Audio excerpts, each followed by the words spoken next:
खबर की ओर। भारतीय अंतरिक्ष अनुसंधान संगठन यानी कि इसरो इंसान को अंतरिक्ष में भेजने के अपने सबसे बड़े प्रोजेक्ट गगनयान की तैयारी में जुटा हुआ है और बीते दिनों इसकी टेस्ट फ्लाइट भी सफल रही। अब इसरो चीफ सोमनाथ ने कहा कि वह देश के अंतरिक्ष मानव मिशन में महिला फाइटर जेट पायलट या वैज्ञानिक को तरजीह देना चाहते हैं। अंतरिक्ष एजेंसी के प्रमुख एस सोमनाथ ने रविवार को कहा कि इसरो अपने बहुप्रतीक्षित मानव अंतरिक्ष उड़ान कार्यक्रम गगनयान मिशन के लिए महिला लड़ाकू पायलट या महिला वैज्ञानिकों को प्राथमिकता देता है और भविष्य में उन्हें अंतरिक्ष भेजना चाहता है।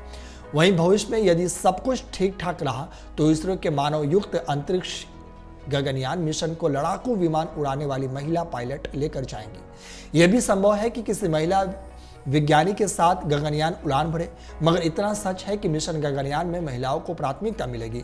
इस बात के संकेत भारतीय अंतरिक्ष अनुसंधान संगठन यानी इसरो चीफ एस सोमनाथ ने रविवार को दी, यानी कि इस गगनयान मिशन में महिलाओं को ज्यादा से ज्यादा भागीदार बनाया गया।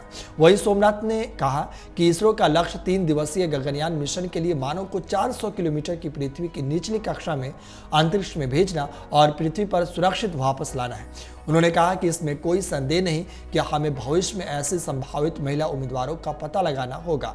मानवयुक्त मिशन 2025 तक आने की उम्मीद है और यह एक छोटी अवधि का मिशन होगा।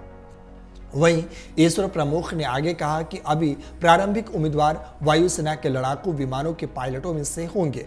वे थोड़े अलग श्रेणी के, हमारे पास अभी महिला पायलट नहीं है, इसलिए जब वे आ जाएंगे तो एक तरीका ये होगा कि महिला मानवयुक्त गगनयान मिशन की कमान संभाले।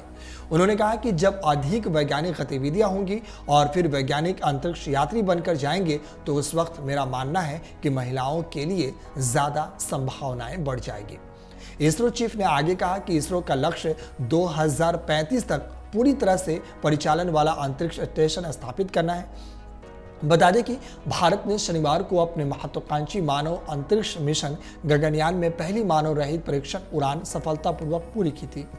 इससे पहले परीक्षण को प्रतिकूल परिस्थिति के लिए चलते परीक्षित से महज 4 सेकंड पहले रोक दिया गया था, लेकिन इसके 2 घंटे से कम समय बाद इसे सफलतापूर्वक पूरा कर लिया गया और ये सफल भी रहा। आपको बता दें कि गगनयान मिशन के क्रू मॉडल की लॉन्चिंग के लिए जब केवल 1 मिनट का समय बाकी रह गया था, पूरा देश दुआएं कर रहा था।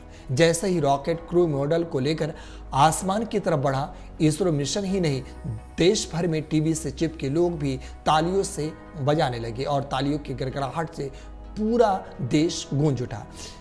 इसके बाद इसरो के मिशन से घोषणा होती रही +20 सेकेंड, परफॉर्मेंस नॉर्मल। वैज्ञानिकों ने चैन की सांस ली, खुशी की लहर स्क्रीन पर ग्राफिक्स के जरिए दिखाया गया। जाने लगा 1 मिनट के बाद रॉकेट के साथ क्या हुआ।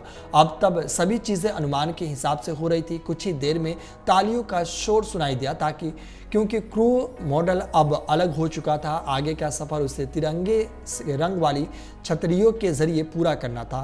तब तक लॉन्च को 2 मिनट हो चुके थे और स्क्रीन पर पैराशूट की लाइव तस्वीरें दिखाई देने लगी और इस तरह ये मिशन पूरी सक्सेसफुल हो गई और इसरो के वैज्ञानिकों के चेहरे पर खुशी की एक मुस्कान झलक उठी और पूरा इसरो वैज्ञानिक तालियों की गड़गड़ाहट से वहां गूंज उठा। अगर आप ये वीडियो YouTube पर देख रहे हैं तो हमारे चैनल को सब्सक्राइब करें और बेल आइकन को दबाना ना भूलें। अगर आप Facebook पर ये वीडियो देख रहे हैं तो हमारे पेज को लाइक करें।